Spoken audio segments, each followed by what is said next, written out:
상욱 스님 지금 한국어 그 통역 쪽에서 스크린이 안 잡힌다고 하는데요, 스님.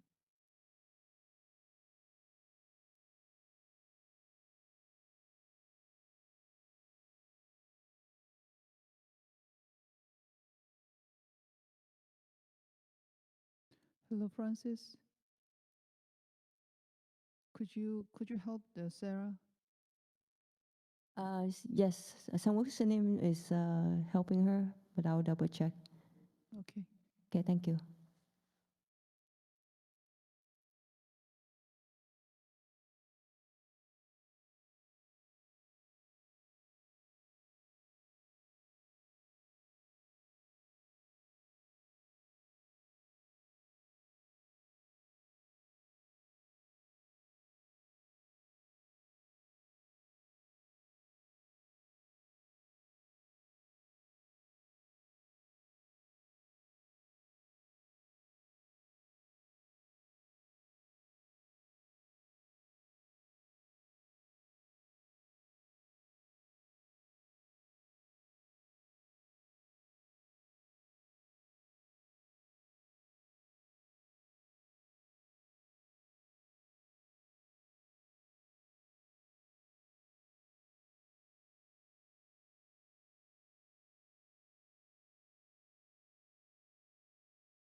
Okay, thank you. Good evening, everyone. Thank you all for joining us.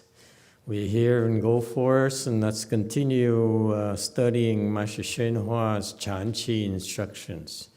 First of all, there is a question from DTT. Go ahead, DTT.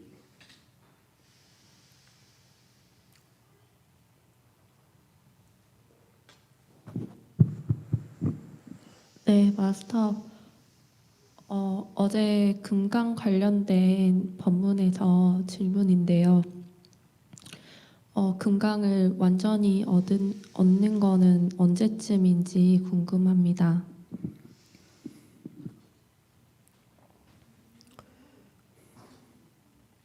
Master, I have a question about yesterday's Dharma talk. It's about vajra. When can we obtain the complete vajra? Thank you.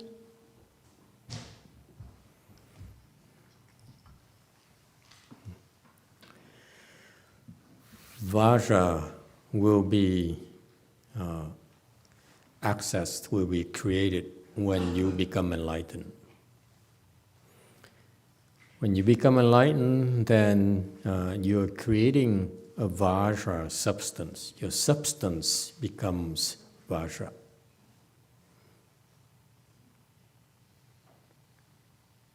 And that's why once you become enlightened, the demons are terrified of you because it's really not much they can do to you, eventually.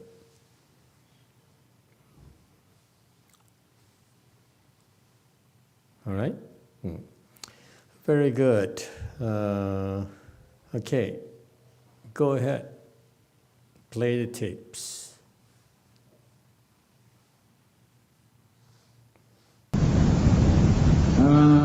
很明显，有的发愿要烧身，不是全烧，不是把全身烧。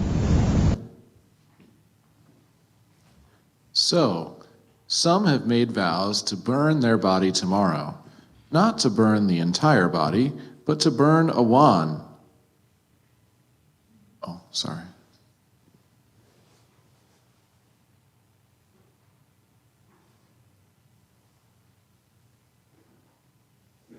要在胳膊上烧一个万字，对我讲，我说可以。有呢，明天。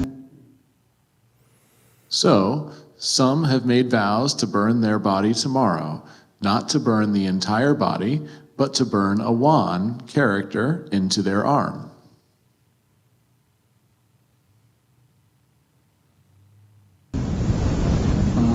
其他的事业种种不同的，都可以。 They told me, and I said it's okay. Some will make other vows tomorrow, different kinds of vows, so they are all okay.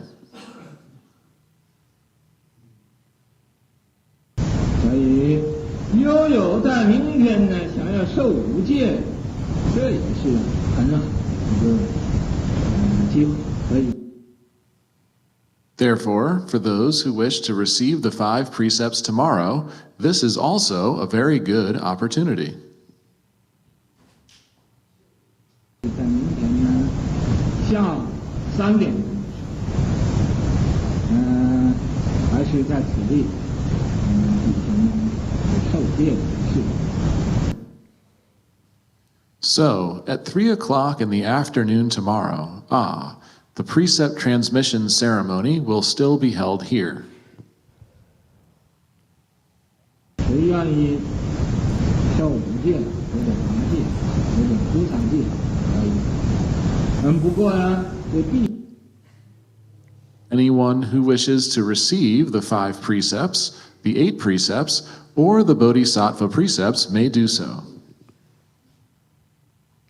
必须要皈依的，然后才能受戒。 However, you must take refuge before receiving the precepts. 那么在这里皈依的，必须要先皈依，皈依之后过了半年，然后才要看见可以受戒，受戒。 Those who have not taken refuge must first take refuge. After taking refuge, first wait 6 months to see if you can receive the precepts before taking them.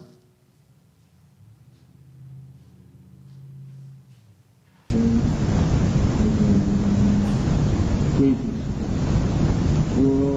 那么要有特别的、很诚心的，皈依同时受戒就可以。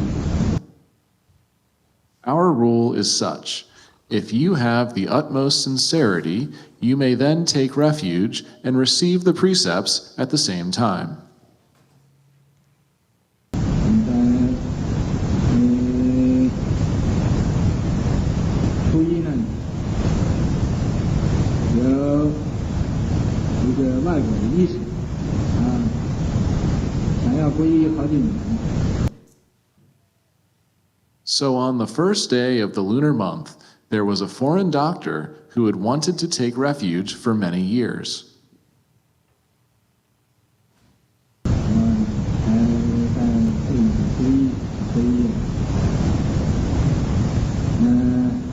他受戒。 So, on the first day of the Lunar New Year, he took refuge. Did he receive the precepts?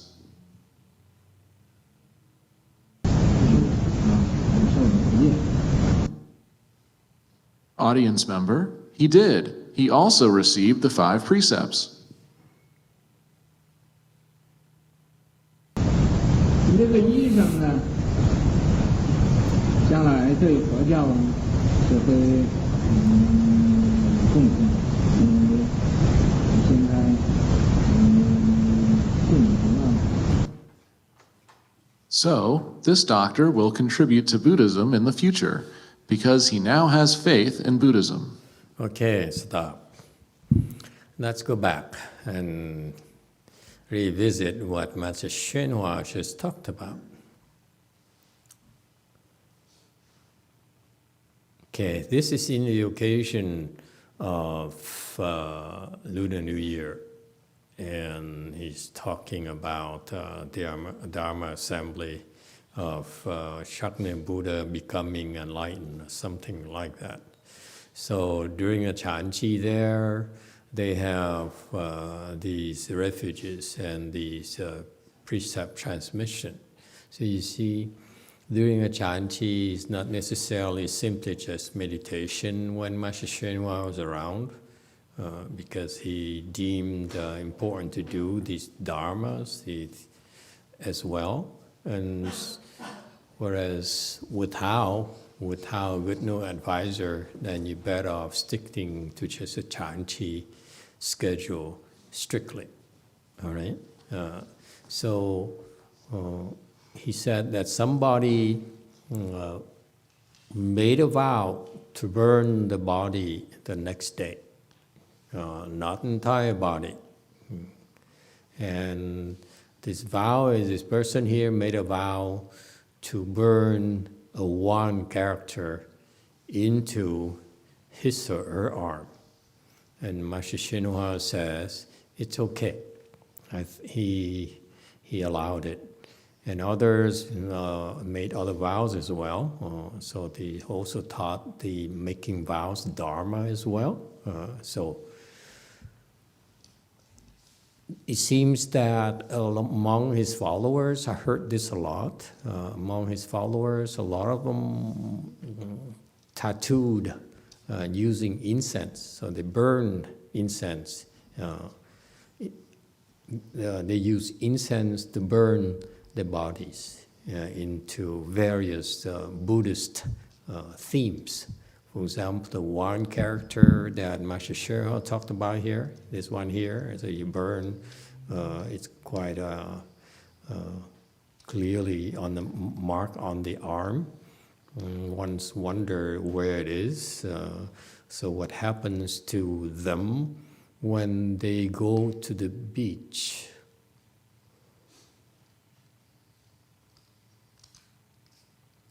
Can you imagine what happens when they go to the beach?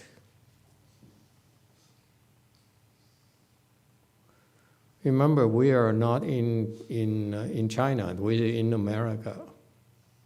Or let's say you are in Europe and you go to Germany and you go to the beach in Germany with this sort of insignia in your arm.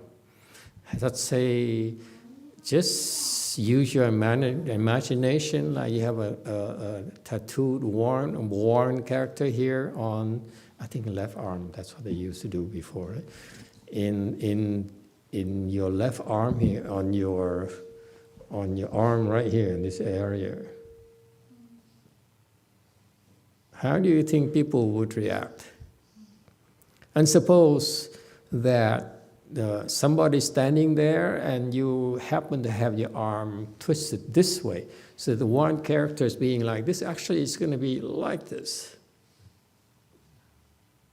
You know where I'm getting at? You'll make a lot of very interesting friends on the beach.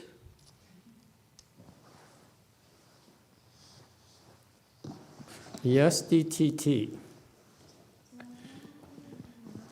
Master, I was just going to say that they would get the wrong idea and think that's a swastika. A swastika? Oh, never crossed my mind.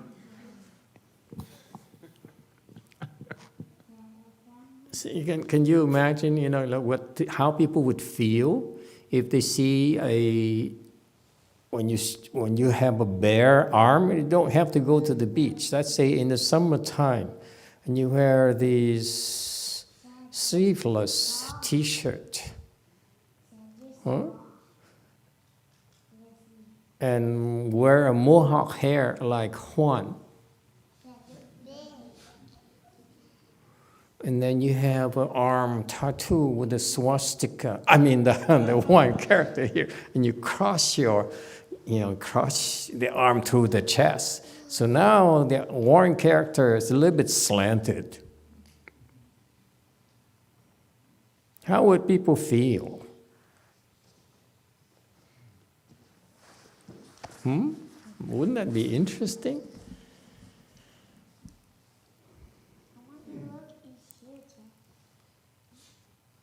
When you go tattoo something in your arm, it can be removed. But when you burn something on your arm, it cannot be removed, right? Unless it's you use plastic surgery. Maybe in Korea. Okay? So it's strange practice. I would not recommend it. Okay? Even when myself now, I love to have a one character in my books, in our signs, and so forth. We don't even dare use it because some people, especially of Jewish descent, they have a very adverse reaction to it. They say, this reminds me of a swastika, even though its orientation is different. The one character is this way, swastika is going the other way, right? And it's slanted. But still, some of the Israelis are very, very adamant about this. Okay? So, no, I would not recommend that you burn a one character or tattoo the one character in any way in your body. Comments? Thank you, Master. I'm hoping you might be able to provide some commentary or history as to how the Wan was preempted, or how the Nazis came to use that very similar character. It's definitely presented questions for me in the past, and I'm just hoping to have a good explanation available when it comes up again in the future. All right. I think Alex behind you would be much better at research than we are. Okay, but originally, yes, Alex. Oh, to your point, when I explain because I've had that symbol around and people ask me about it, the way I explain it is it's an inverted wand. And so just like how in America, people do an inverted cross for like demonic things, and they want to show how they're edgy, the same thing, Hitler did the same thing and inverted the sign of its natural meaning and to give himself power. He was very much into the occult, and it was very much a sign for him as a sign of power. Good Lord, he's so aggressive. Now he calls the Nazis a cult. There's a lot of people here in this country who are still follow the Nazi ideal, at least some of them secretly. There's no point in offending them. Okay, I don't subscribe to that kind of thinking either. You see, it's controversial. No matter how you slice it, people have an adverse reaction. So as Buddhists, one of the rules for monks and nuns is that we avoid intentionally afflict people. Okay, monks and nuns, we are supposed to remind ourselves every day that we are not supposed to afflict all living beings. Okay, so this is why the one character is kind of a touchy subject. But so even if they burn it inside of on their arms, on the back, and whatever, eventually it will be shown. And it's a pretty permanent thing to do. I would not recommend it, first of all. Culturally, in the West, it's not a thing. The one character is, I think the Buddha body has a one character himself, okay, on the body. Okay? And that's why a lot of people would like to burn the character. It's a symbol, the Buddha. Okay? So that's, I think that's the origin behind it, why the one character, because it's one of the hallmarks of the 32 hallmarks of the Buddha, that he has a one character on his body. And so these Buddhists, the Chinese Buddhists, many of them chose to do this, to use the incense to burn the one character on the body as an offering to the Buddha. Okay, so that's the nature of the offering. And then as far as the Nazis are concerned, they are apparently that swastika is what they choose to use as descendants from the people who migrated from India to Europe, okay, and so the swastika has different orientation, but that's also indication of the ancestry. They came from India, and the skin was lighter, from what I know. Anyone else knows more about the swastika origin or anything? Okay. But anyway, so this is an offering to the Buddha, and that's the many Asians, especially disciples of Master YongHua, would love to do this. They love to use incense to burn things on the bodies. Okay, and Master YongHua seems to encourage it. He says it's okay. And you can make other vows as well, but this person made a vow to make an offering to the Buddha by burning this one character on their arms. Okay. I personally feel that I'm against it. I feel that first of all, it's too painful. It's very painful. If you take incense and you use incense to burn your skin, it's very, very painful. And it doesn't go away, okay? Because the burn there, it burns for a long, long time. And your flesh is basically cooked by the incense. It smells pretty good, like barbecue. You smell like barbecue. Your dog probably likes it. Okay? And so I personally am reluctant to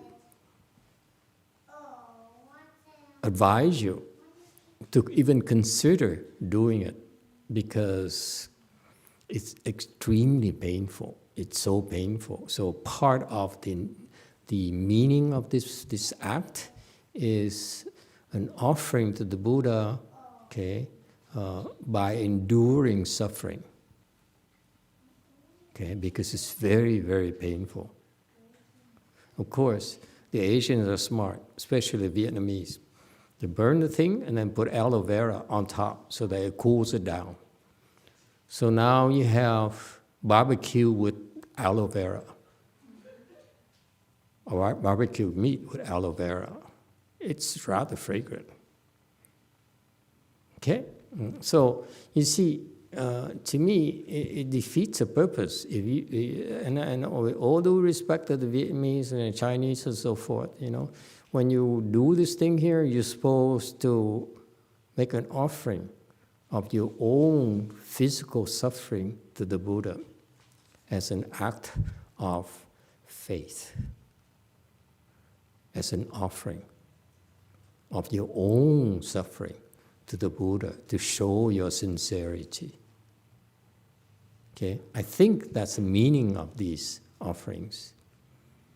I heard of another guy, disciple of Master YongHua as well. When I was there as a novice, I heard this thing and I was really, really so impressed. What he did, he went to a temple in Highland Park. I think they called Gold Wheel or something. And so he used to go there, and one day he said, I would like to burn incense on my back as an offering to Earth Store Bodhisattva. So he asked the nuns there to lay, you know, those droplet incense like the cone kind of thing. You know what I'm talking about? Anyway, we don't use it here. The Chinese have this incense in the form of a cone, like a Hershey kiss, okay, a miniature Hershey kiss, except it's of incense, and then the nun would lay the vow of Ersta Bodhisattva.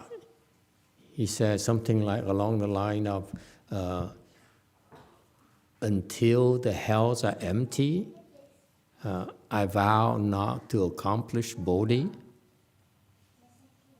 Along that line, okay, and so there's a couplet where Earthto Bodhisattva, Master YongHua likes to quote him. He says, so Earthto Bodhisattva has a two-line verse. It says, basically it says, until the hells are empty, I vow not to ever become a Buddha. Okay? And so that boy there, that man there, had the nun lay out those vows in Chinese characters on his back and burned it. Okay? And so the vow of the Bodhisattva is there on his back, and he could not lie. At night, he has to lie, you know, he has to lie down face up, and it hurt so much, okay? And he was saying that at night, the first night there, it hurt so much that he could not sleep. It was so painful. And then towards our early mornings, hours of the morning, he smelled this beautiful fragrance in his room. So the response to his suffering. I'm telling you the story because they have responses from doing these things. Okay, so actually what it means is that because of his act of sincerity, the heavenly beings came down and made an offering of incense fragrance to him. So now we have the room filled with fragrant incense and barbecue meat.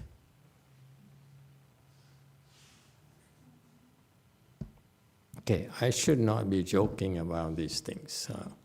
But so the Buddhists admire these things, and they feel that it's really an act of offering out of sincerity. What can be more sincere than suffering as an offering to the Buddha as cultivation? So it's kind of different, okay? Do other cultures have this? Anyone knows? It's commonplace in Master YongHua's way places. A lot of Chinese like to do this. I don't know if they still do. But when he was alive, quite often I heard that stories. Nuns and, they like to burn themselves and so forth with incense sticks. Yes, Wei Are you speaking of the idea that you want to make an offering to a God or a higher being in the form of your suffering? Is that what you're asking? Because there's a lot of other cultures that do that. Really? Which Yeah, I learned about it in history class, Mesoamerican history class. The Aztec rulers used to inflict pain on themselves for like rain and sun and stuff like that. Okay. All right. So the other religions or cults who also do that. Yeah, of course. In other religion, they also sacrifice their children to the gods as well. You know, they put it on the altar and take a knife and plunge it down their chest as an offering to their gods. Okay? So the various forms of offerings to show the sincerity. And Buddhism here, is that what they choose to do. They don't kill anyone or don't kill themselves. They just burn themselves. Okay? Koreans. You guys do that in Korea? You do? Yeah? Speak up, Koreans. Jumi, would you consider burning yourself as an offering, an act sincerity to Master Z? She's been to DTT and she never left DTT for a single moment. Just to be near Master Z. Show her devotion. Are you willing to consider taking a step further?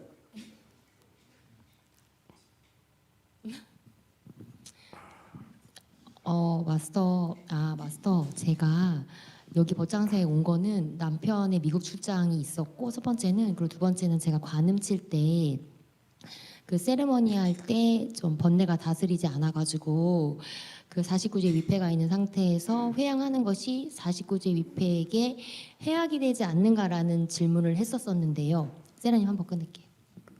I'm sorry, her 7 looks like a one character on her chest. Sorry. Yeah, translation. 두 번째 얘기를 뭐라고 그러니까 관음 칠 때 제가 마스터께 질문을 드린 게 있었어요. 그 내용이 어떤 거였냐면, 이제 세레머니를 할 때, 제 기준에서 여법하게 진행되지 않았을 때 제가 번뇌가 있는데, 그 번뇌인 상태에서 49제 위패에게 왕생이적 회양을 하는 것이 49제 위패의 존재에게 해악이 될 것 같아서 제가 회양을 하지 않았다라는 질문을 했었어요. 세라님 괜찮으세요? 여기까지? 네.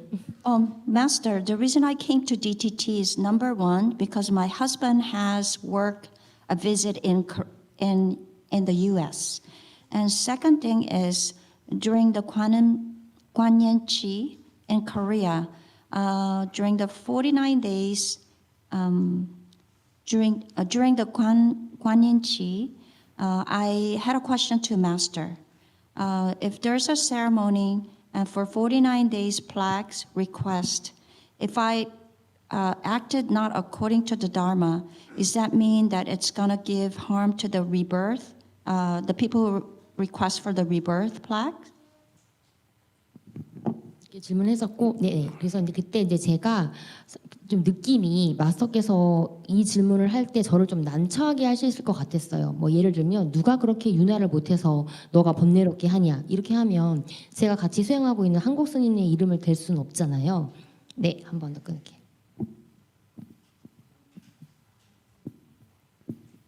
At the time, I have a feeling that if I would ask this question, your question might be, what made you have these afflictions during the ceremony? Who was the way no?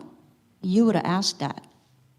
그래서 이제 제가 그냥 가장 안전하고 마사지가 한국에 계시지 않았고 마사지의 예불에 대해서 제가 한 번도 너무나 감사한 마음을 가졌고 마사지에 대한 저의 로열티와 감사함이 너무 충분해서 그냥 예시로 마사지를 드렸는데 마사지를 예를 들었는데 결국에 마스터께서 그때 법문 마지막에 뭐라고 하셨냐면 너가 마사지 하나를 죽이고 모두를 살렸다라는 말씀을 하셨었어요. So at the time, I gave an example of Master Z. I have a royalty, and then I have a gratitude toward Master Z. But unfortunately, I used Master Z as an example, and your answer was you killed Master Z, but you saved everyone. 그래서 제가 이제 그 법문을 듣고 다시 한번 돌아보니까 뭐 마사지에 대한 저의 로열티는 저는 분명하지만 그냥 객관적으로 딱 보면 그냥 한국에 있다가 미국의 DTT의 주지로 있는데 갑자기 한국에 있는 제 가자가 예불하다가 스킵하고 새벽 예불 때 했다. 그러니까 영화 쌤한테 제가 고자질한 셈이 된 거예요. 마사지 입장에서는. 그래서 제가 그때 뭐라고 말을 했냐면 남편이 예정대로 1월 달에 미국 출장이 있다면 DTT에 방문해서 마사지에 대한 저의 로열티와 진실한 마음을 증명하겠다고 해서 제가 DTT에 왔고요. 그 말씀하신 그 몸에다 분신하는 부분은 마사지의 로열티, 마사지의 자비심에 좀 기대를 해봅니다. So after your answer, I reflect what happened, and then I believe that my loyalty toward Master Z is consistent. Master Z was in Korea, but he came to the U.S. And basically, when I show an example about Master Z, I felt like as if that I was reporting the negative things about him. But anyway, after that, January, my husband had a plan to visit the U.S. So in order to show my consistent sincerity and also gratitude, I decided to come to U.S. to meet with Master Z. And about that burning my arm with that special character, I think I'm going to rely this on the Master Z's compassion. Thank you. Master Z's compassion? What does he mean in Korean? Master Z의 자비 이게 무슨 뜻이에요? Huh? What did she say? 뭐라고 얘기하는 거예요? Yeah? 아마 저한테 No, don't 마사지가 explain. 그러니까 마사지가 제가 싫어하는 일을 인스트럭션으로 주는 건 맞는데 그 태우라고는 안 하실 걸로 기대합니다. 부탁드립니다. I believe Master Z, he would not ask for me to do something that I don't like to do. Please, I don't think he will ask me for this one. Thank you. So you will not do it. 하지 않겠다는 그런 소리. 마사지가 시키지 않으실 거라고 굳게 믿습니다. I firmly believe that Master Z would not ask me to burn my arms. What if I ask you to burn your arm? Master Z is kind and compassionate. I'm not.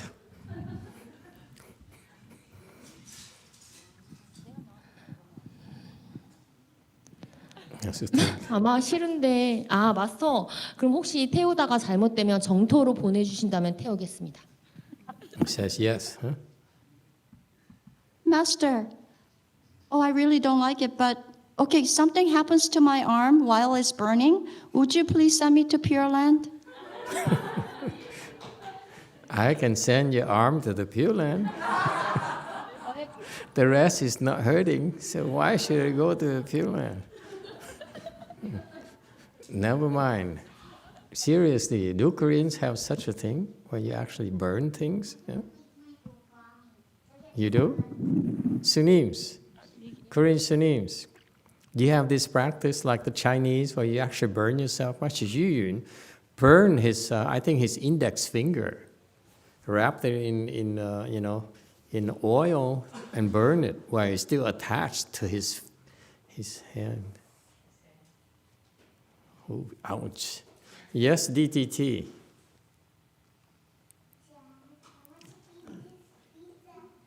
Yeah. Wrong way.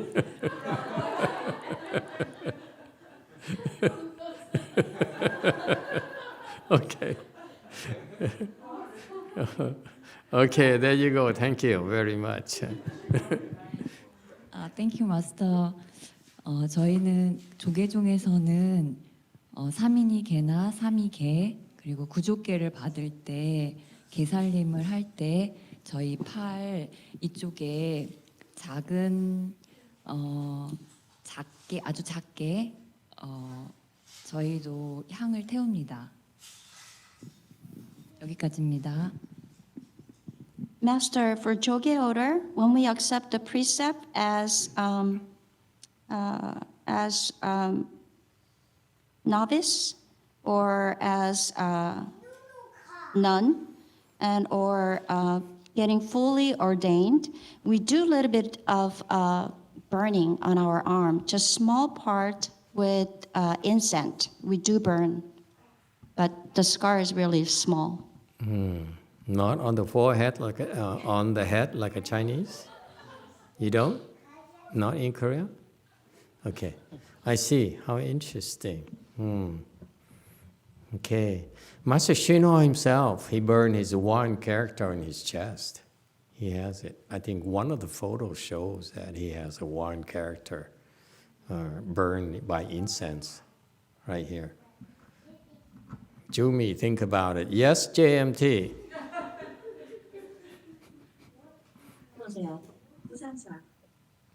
네, 안녕하세요, 마스터. 안녕하세요. 안녕하세요. 요즘은 아니고 50년대, 약 50년 정도 전에는 예전 스님들은 붓다가 되겠다는 큰 소원을 발하면서 손가락을 태우기도 하셨습니다. Master, 특별히 Master, not these days, but before 1950s, there were nuns and monks that they actually burned their fingers. Oh, burn what? The fingers. Fingers. Oh, wow, that's extreme. Very good. So they don't do it anymore. They don't become nuns anymore as well. Okay. How about Xianrou Sunim? Would you consider burning your arm as an act of sincerity?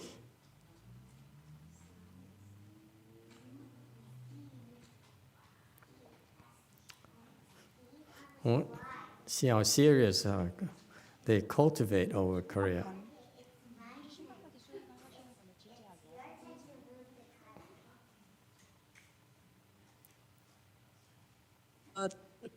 저희가 개를 받을 때 연비를 하는데요. 그때 쌀알 크기의 쑥을 태우는데 그것만 하더라도 제가 비가 오거나 그럴 때 그 화기가 느껴집니다. 일정 기간 동안은 화기가 느껴지고 고통이 있는데요. 지금은 따로 뭔가를 왼팔 이렇게 접히는 부분. 지금은 몸을 태우고 싶은 생각은 안 듭니다.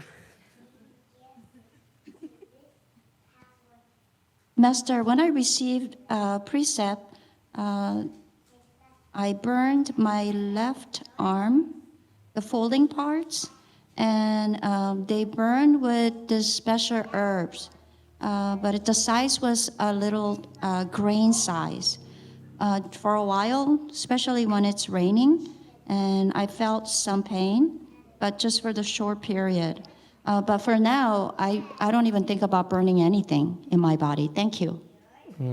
Okay, so there's a scar, huh? Okay, what's going on at JMT? It feels so peaceful at JMT. Are you guys doing a chanti or something like that? Never mind.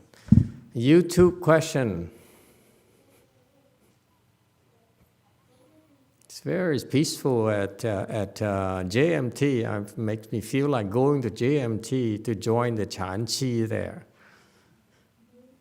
Here we have children, noises, and and pizza and all the good stuff. YouTube. We have YouTube question from Lio. First, I would like to thank to our YouTube audience for joining us this evening. If you find this lecture helpful, consider liking and subscribing. Lyle says, Emitofuo Master, suffering as a sincere offer to the Buddha. Is this also applied to our fasting Dharma? Because I saw Venerable XF yesterday, and it looked much more painful than burning the skin with incense.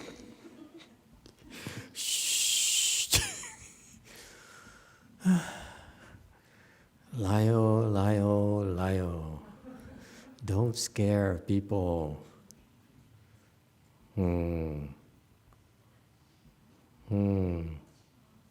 Xiantong, instead of scolding people, how about telling them to burn their arms?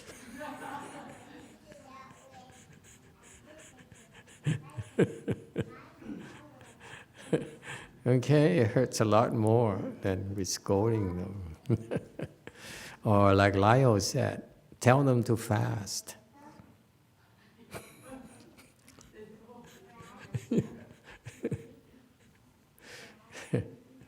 Okay. Oh, I don't know.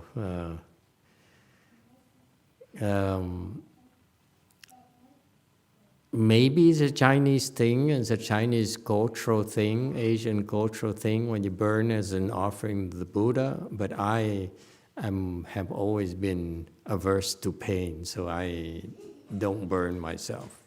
Even though people suggested I should burn myself, I say no.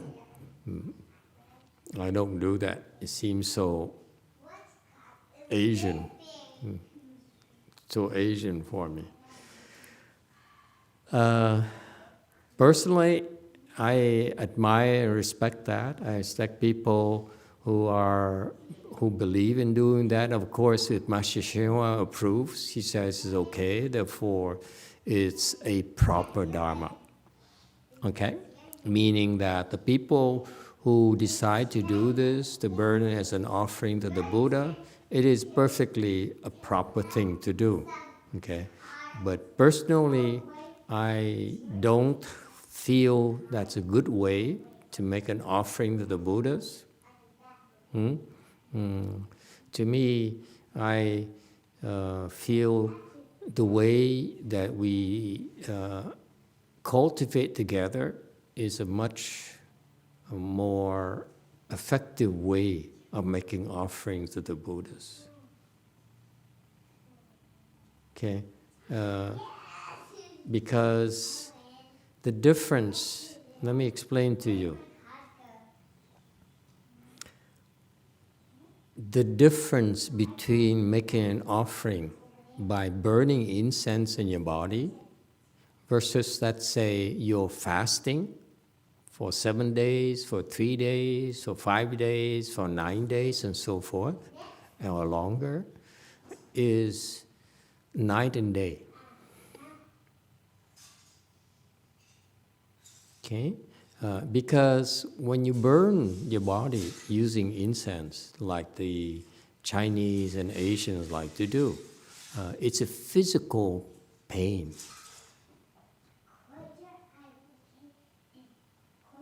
Nothing psychological about it. It's a physical pain that you need to endure. But when you practice our Dharma, let's say, never mind about burning, but let's say you get up at 3 in the morning and meditate all day, and you sit there, it hurts. It's very, very painful, very demanding for you. For most people, it's too demanding. If you endure, you sit like Master YongHua's disciples, they would sit there, follow a chanchi, and for a month or two, sitting like that, and pretty soon you find out eventually that where you sit, there will be a callus. And the callus, and because you have a blister, and then it dries up and becomes a callus. It comes like the shape of a small grain of rice. Okay? And then it's, so your skin, you're sitting where you sit right there in your butt. Okay? Usually it happens in the butt, not in the legs. It happens in the butt. It's called butt burn. Okay? And you sit there and so it's a shape of a teardrop up like this. Okay? So you sit on this side here, and the other side sticks into your butt. This is inside your flesh. This is the skin. It's right here. Okay? So it's very, very painful.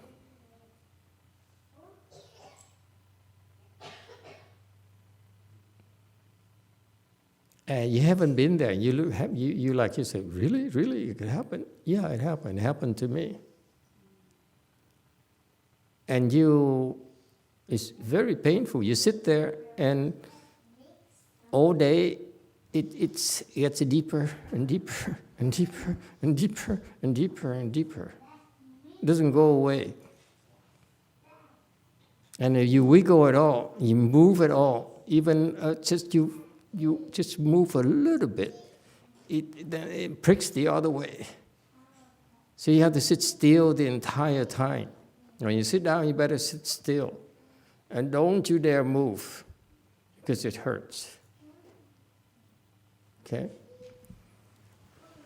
So you see, in cultivation, there are a lot of things that will happen to you that, to me, are much better forms of training than for you to burn something, okay, on your arm, on your chest, as an offering to the Buddha that you will suffer for a few days. Has anyone heard of the how do you call this? The shape, lozenge thing, okay, in your skin. Okay, the tip of the lozenge is right here, your skin, so that you sit and it gets deeper. Okay, you sit down and it gets deeper, and you eat more, it gets, you have more weight on it. Okay, have anyone ever heard of it? No, right? You haven't been there yet, babies. You're such babies. You haven't sat long enough yet.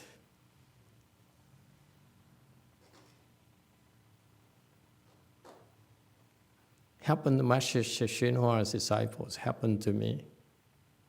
And not to you. You see how nice I am to all of you?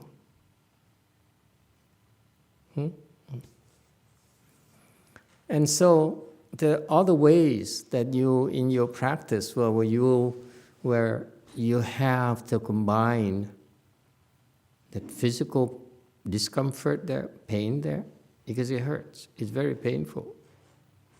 And then you have to endure it for the whole day. Then the next day, and next day, and next day, and then all of a sudden, disappears.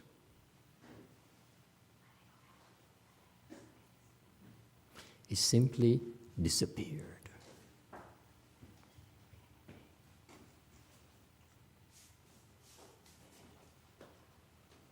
Don't have to do anything. Disappears.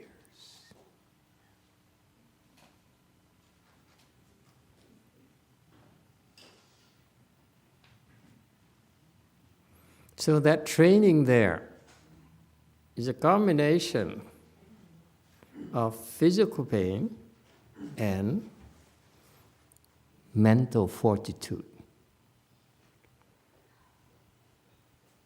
That you are supposed to endure it. That's the nature of the Chan training. Because I understand that, the way I train you is differently. I do not like you to go and burn yourself. Please don't do that. If Jumi wants to, I will give her an exception. Okay? I know she's dying to prove her sincerity to me. Because Master Z is too compassionate. I am not. Okay? But I don't feel that burning your body is a good form of Chan training. If it were helpful to you, I would encourage you to do that. Okay? I don't feel it's that helpful. Because my training to you is training of the mind. It's not the punishment of your body. That doesn't interest me. Okay? So, no, I'm against these burning things from the Asians. I don't like it because basically I feel that pain is not necessary. I will ask you to endure pain if it helps you open your wisdom. How does enduring pain and have the swastika across your forearm help you open your wisdom? I haven't figured it out yet. That's why I don't recommend it. I only recommend things that worked for you. This, I can't figure out how it would work. Okay? Yes, DTT. Because I don't do it because I don't understand, that's all. It's not a criticism. Jumi, go ahead, it's okay. Like Master YongHua, he says, you tell me you want to do the swastika, I say it's okay. 마스터께서 좀 전에 질문하신 게 현재 제 마음 상태가 그대로 드러났다라는 통찰이 왔어요. 그러니까 마사지가 좋고 감사는 하지만 내가 절대적으로 하기 싫은 거는 안 하겠다라는 게 이제 제가 마사지에 대한 저의 로열티의 수준이고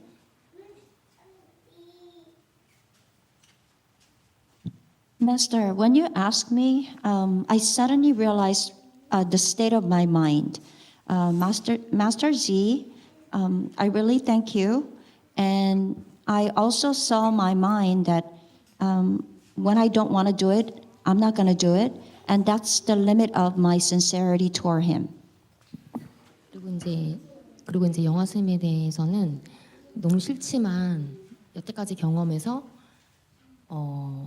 과정은 솔직히 잔인했지만 결과는 너무 아름다웠거든요. 영화 스님 시키면 해야죠. 그리고 근데 일단 한번 또 끊을게요. And relate to Master YongHua, I really hate it. But I remember so far the cultivation process was violent, but the result is beautiful. Yes, if you ask me to do it, I will do it. 그리고 마지막으로 또 여태까지 돌아봤을 때 영화 스님과 마스터지의 그 인스트럭션이 항상 같았어요. 그래서 영화 스님 시켰으면 아마 마스터지도 시킬 거고 저는 해야죠. 그리고 솔직히 하다가 잘못되길 바라긴 해요.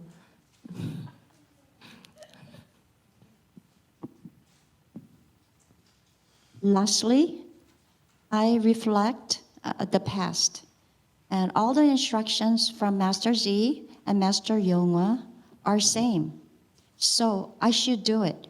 But in my mind, I wish something goes wrong. 그리고 이제 정말 마지막으로 마스터께서 영화 스님께서 기억 못하실 수 있는데 2년 반 전에 저희가 노산사에서 처음 만났을 때 제가 마스터한테 여쭤봤거든요. 수행하다 잘못되면 정토를 보내주냐고. 마스터께서 예스라고 하셨거든요. 이런 거 시키시면 하다가 잘못되기를 바라는 마음으로 하겠습니다. 감사합니다. Really, this is the last comment. About 2.5 years ago, I visited Lu Mountain Temple. At the time, I asked you a question. If something goes wrong to me during the cultivation, would you send me to Pure Land? You say yes. So thank you, Master. I'm prone to lie too.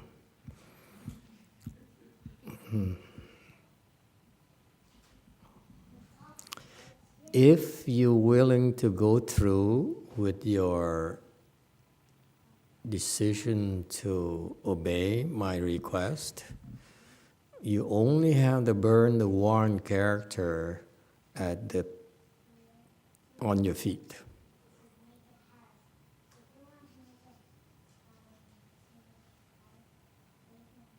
Okay? 마스터 한 가지 더 남편도 조금 약간 동의가 You 필요한 것 have two choices.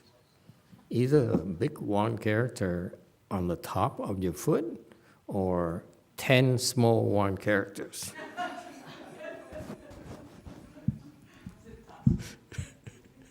Okay, enough kidding around. Let's not scare this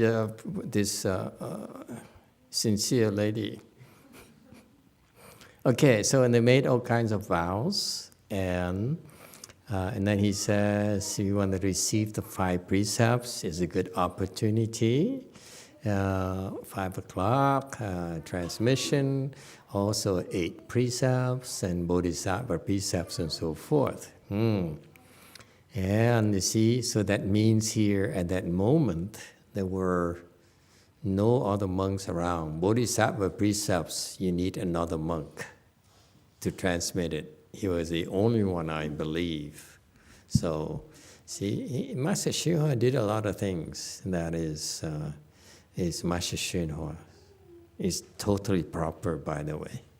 You see, in the precept, Vinaya, it says, for you to transmit the Bodhisattva precept, you need 2 monks.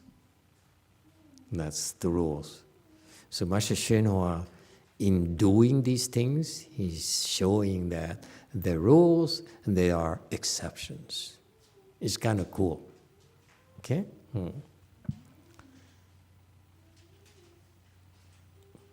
Wow, she changed a lot since I last saw her, your mother. However, you must take refuge before receiving the precepts. That's the order. And you have to wait for 6 months. But if you are sincere, you can receive the precepts at the same time. There was a foreign doctor who wanted to take refuge for many years, all right?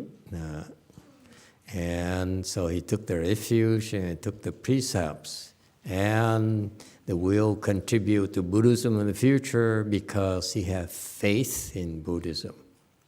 Okay, and so this is Master YongHua's teachings. He's a very good and inspiring people to have faith in Buddhism, and that helps tremendously. Your sincerity, your faith in Buddhism really, really helps. I feel that it's not concrete enough. I would rather, if you are going to endure this training here, I want something more concrete where you're enduring this suffering, these difficulties will help you increase your samadhi power. Then because of that, then you are a lot better off. You're much more important to Buddhism and to society, and therefore you naturally will contribute to Buddhism and other things as well. Buddhism, your company, your family, your community, and so forth. Okay, and this is where I feel that we need to think, have a broader mind. That I'm not as adamant that you must contribute to Buddhism. I feel that as long you become a better person, you naturally you naturally will be doing good things for society. That's why we want to help propagate Buddhism, because we want to convince more people to become better, a better version of themselves, continually. Me, 1.0, and then me 2.0. Very much like iOS 17.1, and then 17.3, and then pretty soon it'll be 18, you see? And those are actually improvements.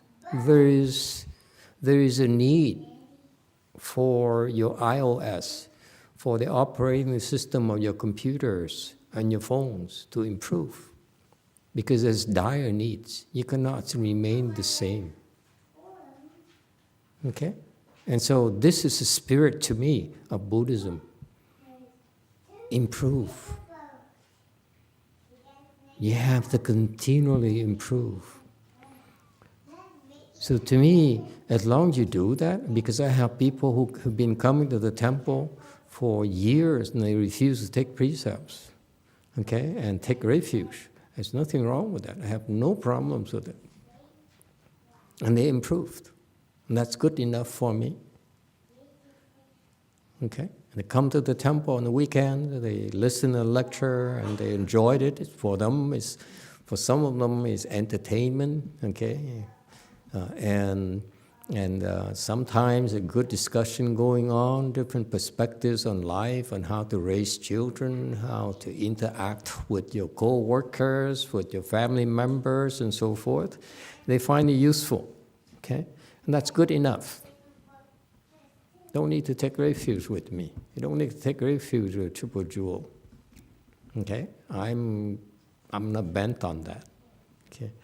And so, but if you become a better version of yourself in the right direction, you know, in the direction of goodness, in the direction of contributing and helping others, improve their lives, then you don't need to be Buddhist to me. You can be Catholic, you can be Jewish, you can be Mormon. All the more power to you.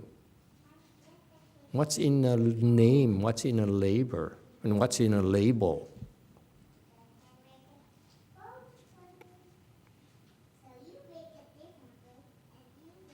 And there is an English saying, it says, a rose by a different name still smells the same.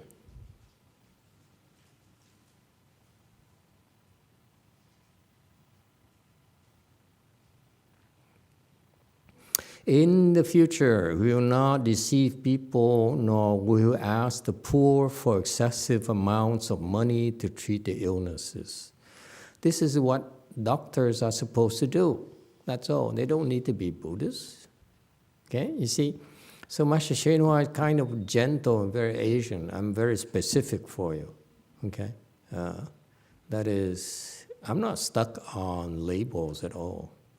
You know, of course, these doctors have ideals, but not only doctors, all of you have your own ideals, your value system. You believe in doing what's right. You believe in helping others. That's natural. What I hope to impress upon you is have updates to your operating system continually, so that you respond better to the needs of society. Okay? And to your own needs. Took the 5 precepts as well, this foreigner doctor, and okay. Are we back to where or no? Are we? Where were we? Questions and comments. 136. Oh, I went way past it.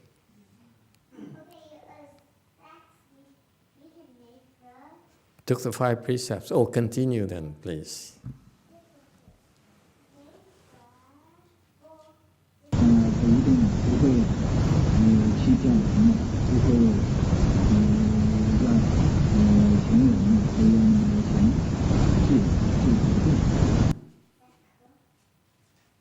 In the future, he definitely will not deceive people, nor will he ask the poor for excessive amounts of money to treat their illnesses. 所以呢，在这个皈依之后，你受保戒。 Therefore, after taking refuge, he also took the 5 precepts.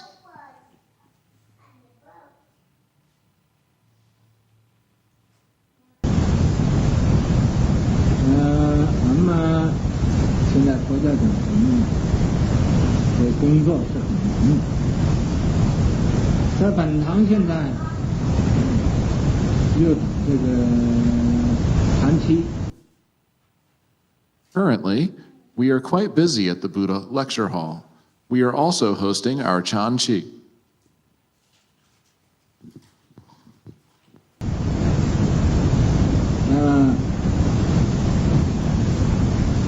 在新来的这个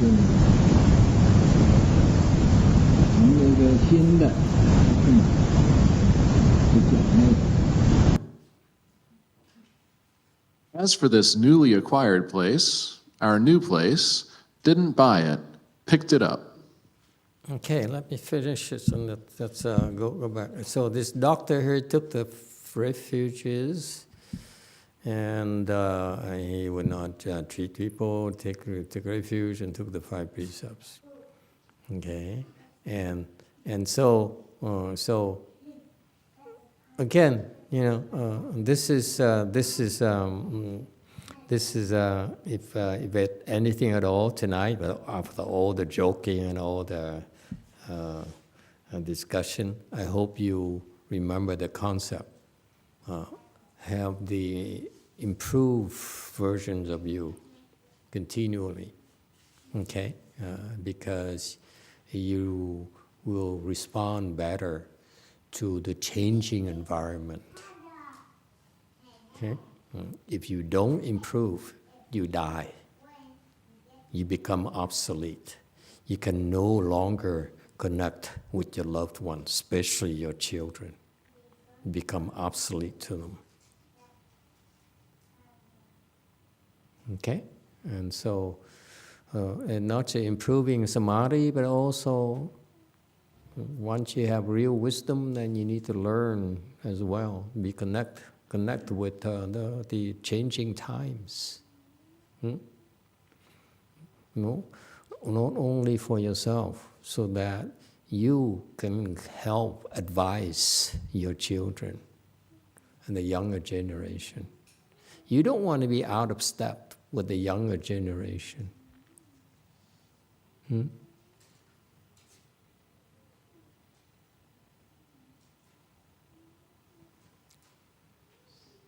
No?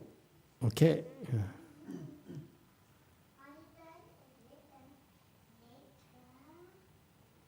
Wei Mom, what happened to Leon? He sounds so... Yeah, it doesn't sound like him. Is it because I become like that? That's why he, you know, in my prior... In the past, I was violent, so it's okay for him to throw tantrums? Yes, sir. You go ahead. Emitofuo, Master. Hola. I feel overwhelmed by my controlling nature. Your controlling nature? No. Yeah. I feel like when I'm not in control, it gets me so upset. And then I can see it, thanks to you, more clearly that it is my controlling nature. You're but welcome. I still feel so emotional about it. What can I tamper that down, and I just like, shut up, but is that appropriate? Or what can I do to combat it once I see it? Because I just feel lost in combating it. Yeah, Very simple. You submit to your wife.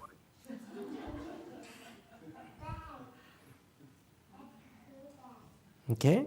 That's all. Go back and abuse me. Control me. Okay? And that's all you do. That's start at home. Okay? Try that. It's no talk. Go home and say, control me. Please. You know, some kind of song says, control.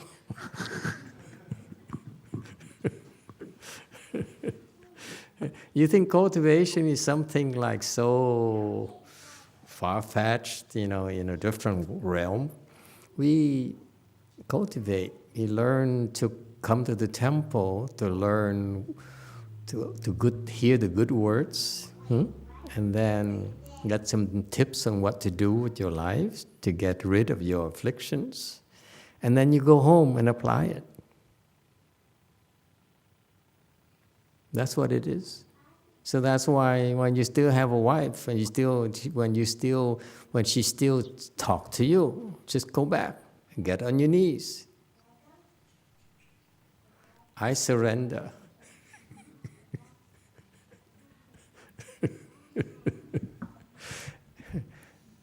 All right? Anyone else has a better suggestion? Look at him. It's the hardest thing for him to do. That's what it sounds. Yes, 11.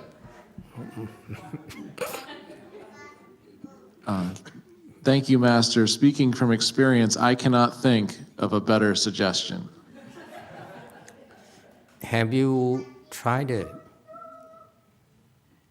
I've tried it many times. I continue to fail, but I keep trying it.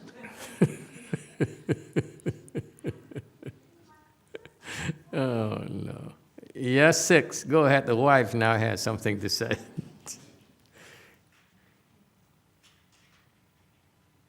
He says, no, not now. Turn on the sound.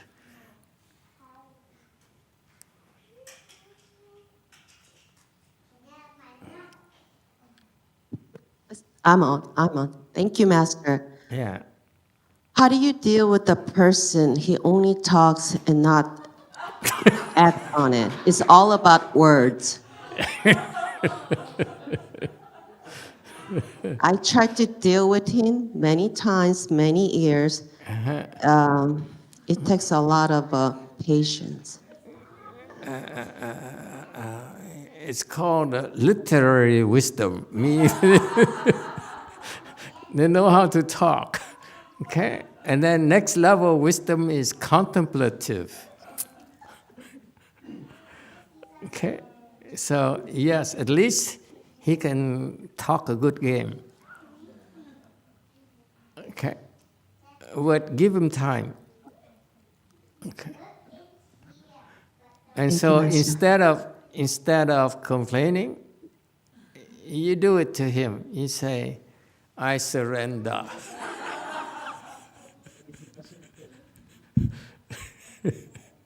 It works both ways, ladies. Okay? I pick on men because men are weak.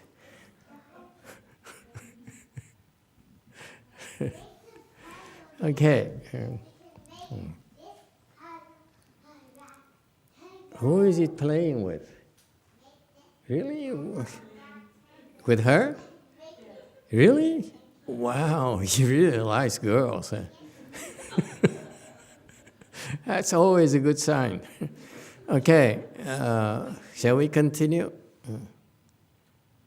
So they're doing the Chanchi here. Okay, continue, please. 这个道场啊，白天晚间都有人在那做工，尤其这个躲雨啊，也很高兴。For this picked-up way place, there are people working there day and night, especially Guo Yu, who is also very dedicated. 国父啊，还是去做工，反正回来要去又要去做工，所以非常不可思议。 Guo Hu works during the day, and in the evening, he comes back and has to work again.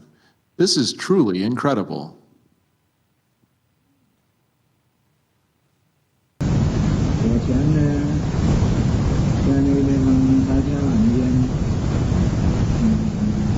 做工。 Guo Qian works day and night at that place.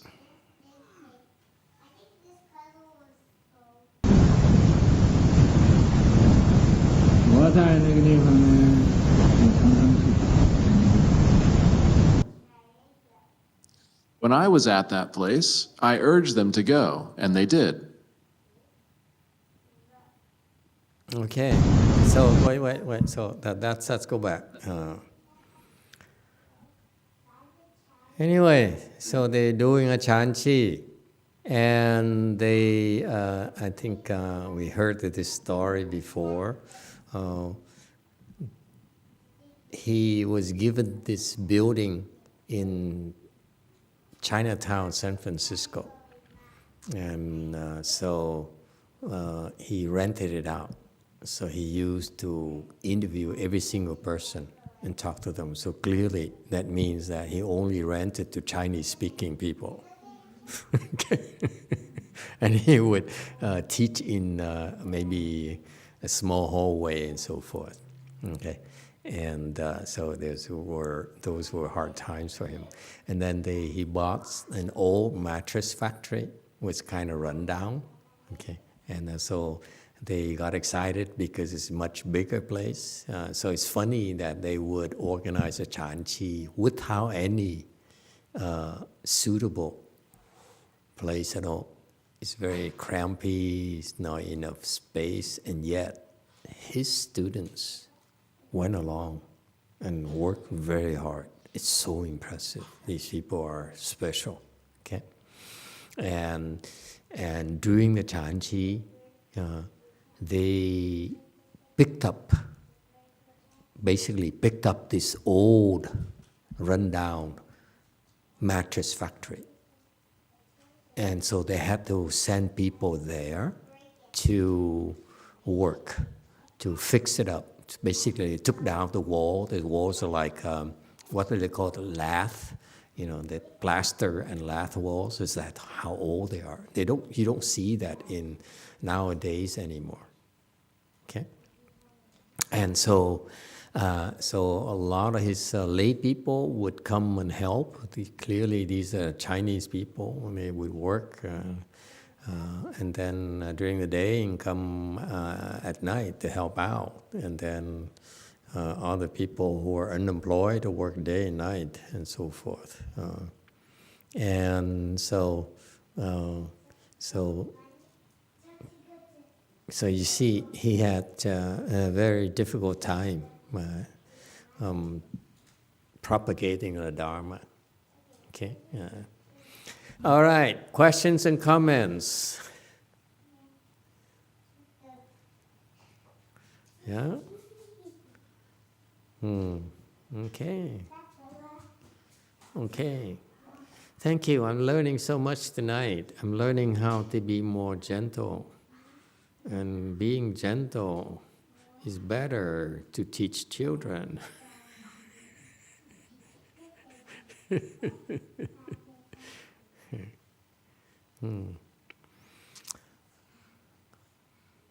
No questions and comments? All right. Okay, we have 3, so 9 more minutes. Let's continue for a while, you will. 希望什么？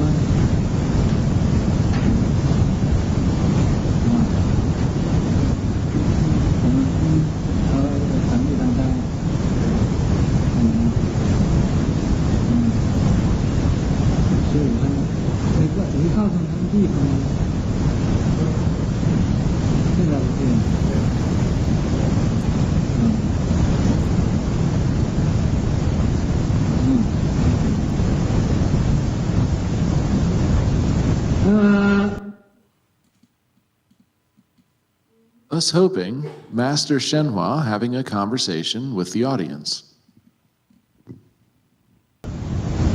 造这个庙啊，要大家共同努力；造道场也是大家共同努力。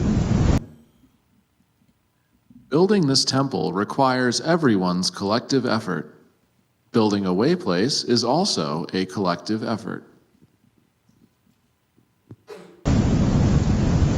当初释迦牟尼佛造这个庙，也是一般呢，就是有和善有可人，咱们要当布施庙道。 Originally, when Shakyamuni Buddha built this temple, a group of lay Buddhist upasakas and upasikas went there to support the way place.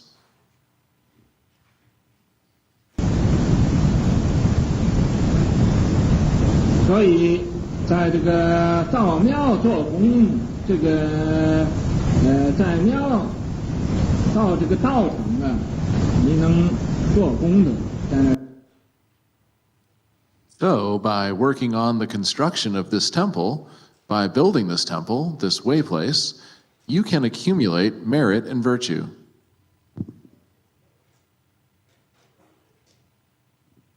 去做功，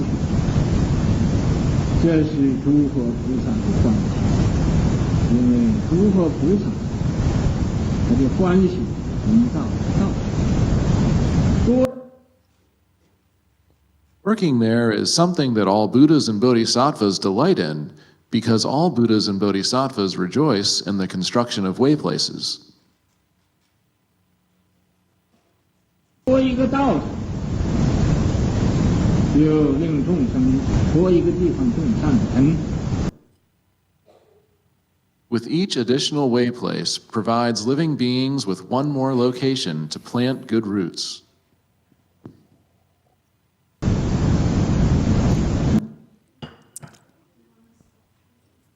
Okay, we stop here. Let's go back to what he just talked about. 145. So Master Shenhua got this old mattress factory, and everyone had to go there and help out, clean up the dirt and the dust, and fix the walls and so forth. And so that's why he said, this is a good opportunity for everyone to pitch in. And he says, when Shakyamuni Buddha built his temple,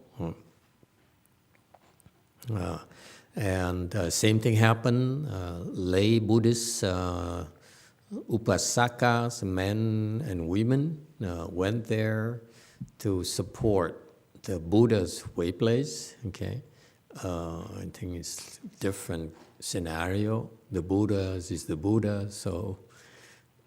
But the point he's making is that when you help out with building a temple, creating a temple, this way place, you can accumulate merit and virtue. That's a very important way of doing that, because the temples is a place that will enable a lot of people to draw near Buddhism and plan the blessings. Okay, so it's a big, big deal. Maybe that's why Master Xu Yun specialized in renovating temples in China, left and right. His entire career seems to be to go from temple to renovate them. And because he was famous, he spent his own money that he collected, because they made offerings to him, and then he spent his own money to go and renovate this old temple and that old temple. It's so remarkable. And I'm told when I went to his disciples' temple, Master Shengyi's temple, I was told that Master Xu Yun's temple in China was a lot worse looking, was not as good looking as many temples he renovated. Okay, so you see, if a great patriarch like Master Xu Yun renovated temples, we should do it too, because according to this principle here, you create a lot of merit and virtue, helping build temples. Okay? Because everyone who is able to come to the temple and plant a blessing and cultivate and create blessing for themselves, you have a share of that in perpetuity.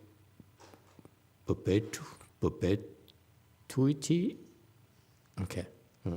So as long as the temple, you have a share of the blessings created because of that temple. So that's why it creates incredible blessings for you. And Master YongHua confirmed it, okay?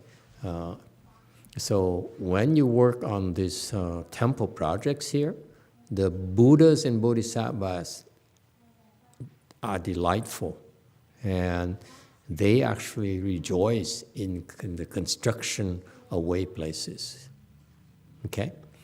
Way places, when we go into the Vimalakirti Sutra, they call bodhi mandalas, and so when you build bodhi mandalas, that you are creating tremendous blessings, merit and virtue for yourself.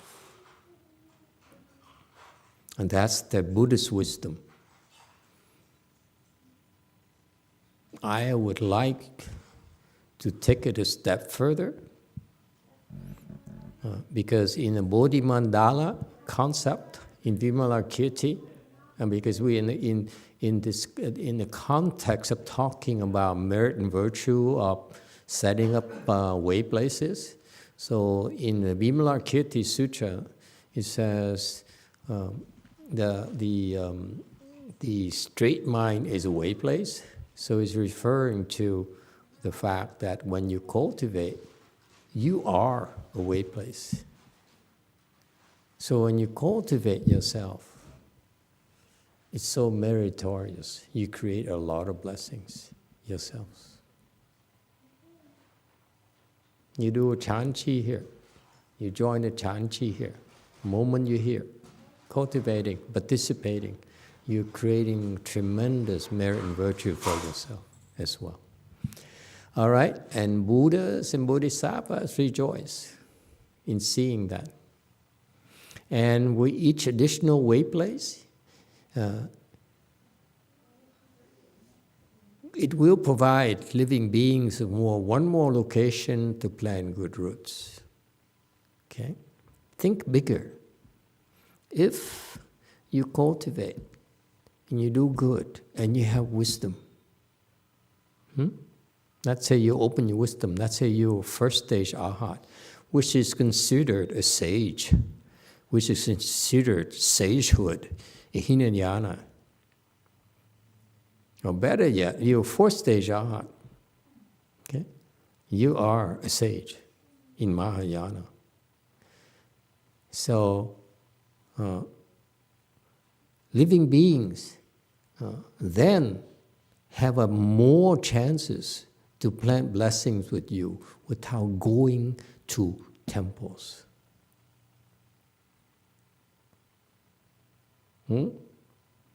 If they help you, they're kind to you,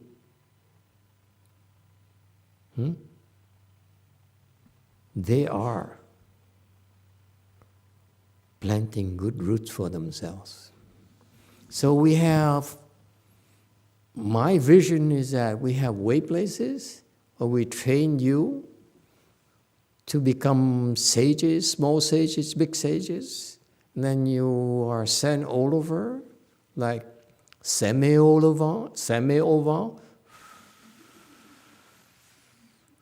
and you flutter. Okay? And when people see you, say, oh, I like you. You're so kind. You're so pleasant to be with. And that right there is they are creating good roots for themselves. You are a living Dharma talk of Mahayana about kindness and compassion. And that's how devious we Mahayana people are. The demons, okay, they trick you into doing bad things. We trick you into doing good things you don't even know. Isn't that cool? Think about it. That when you are a good Mahayana person, that's why I hope you all reach at least first stage arhatship or higher, then you're a sage. Then you go anywhere you go and people assist you. You are a living sermon, you're a living Buddhist teaching. How glorious would it be? You are a living bodhi mandala where the people can come and help you by the act of kindness to you, helping you. They're reaping blessings with Mahayana. Isn't that cool?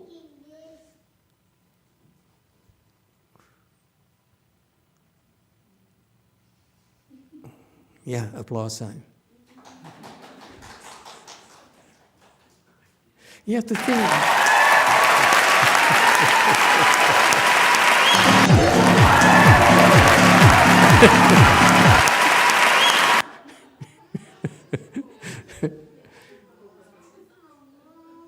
Okay? We have to think beyond, you think in terms of 21st century. You cannot go to the traditional Asian style where you have to build, and so forth. Huh? Okay? You are bodhi mandalas yourselves.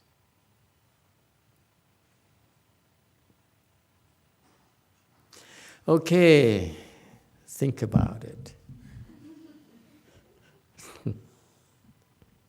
And then, of course, we all know that Jumi is a special bodhi mandala with the one character tattooed on her foot.